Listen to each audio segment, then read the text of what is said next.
Imagine this. In the vast, contested waters of the South China Sea, where billions in global trade flow each year, a single collision between Philippine and Chinese vessels could spark an international crisis.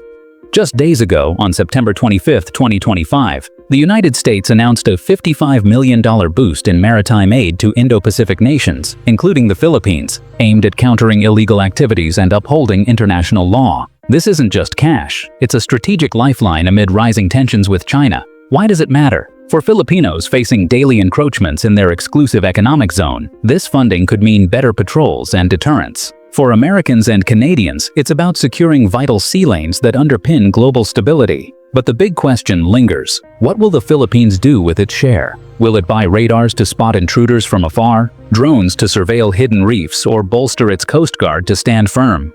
Let's dive into this unfolding geopolitical drama, unpacking allocations, outcomes, and Beijing's likely backlash.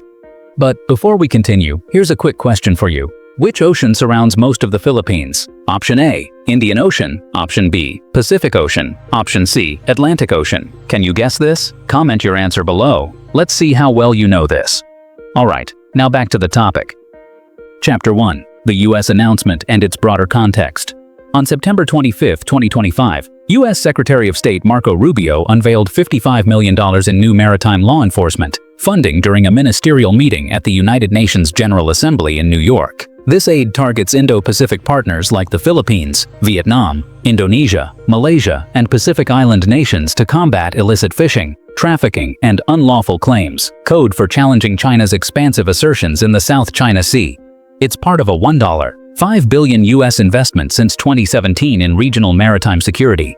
For the Philippines, this comes at a critical time. Tensions have escalated with recent incidents at Scarborough Shoal and Second Thomas Shoal, where Chinese vessels have rammed Philippine boats. Analysts see this as Washington's way to draw mid-sized powers into its orbit, countering Beijing's influence. But pause here. Is $55 million a game-changer? Compared to China's $700 million in development aid to the Philippines alone, it's modest. Yet, in a region where every radar ping counts, it could tip the scales in subtle ways. Chapter 2. Estimating the Philippines' share.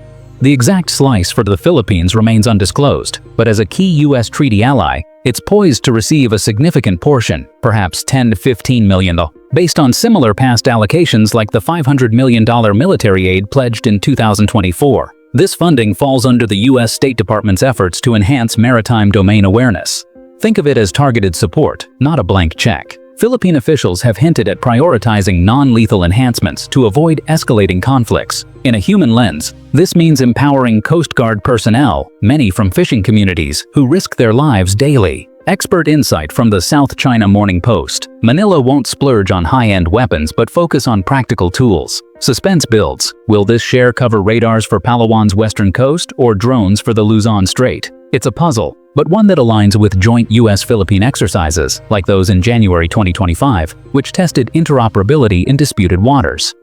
Chapter 3. Allocation for radars, eyes on the horizon. One prime use, advanced coastal radars to detect vessels miles away. Analysts predict a chunk of the funds, say 20–30%, could go here, building on Japan's recent $10.6 million grant for similar tech in December 2024. These systems would monitor key choke points like the West Philippine Sea, where illegal fishing costs the country $1 billion annually. Picture this: a Filipino operator spots a suspicious fleet at dawn, alerting patrols in real time. It's not flashy, but effective. Commentary from defense experts. Radars enhance domain awareness, turning blind spots into fortified zones. For a global audience, this ties into U.S.-Canadian interests. Canada's Indo-Pacific strategy emphasizes secure trade routes. But here's the twist. China has jammed Philippine signals before. Upgraded radars could counter that, sparking a tech arms race. Chapter 4. Drones for surveillance.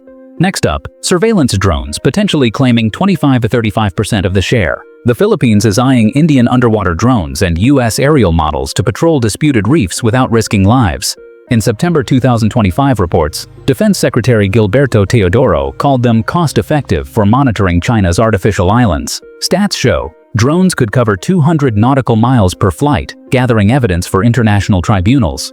Fishermen from Zambales province, displaced by Chinese barriers, might see safer waters. Analysis moment. This shifts from reactive to proactive defense, per Quincy Institute experts, but risks provocation if drones stray into claimed zones. For Americans, it's akin to US Navy drone ops. For Canadians, it echoes Arctic surveillance needs. The suspense: will these include armed variants or stick to recon? Chapter 5. Boosting Coast Guard assets.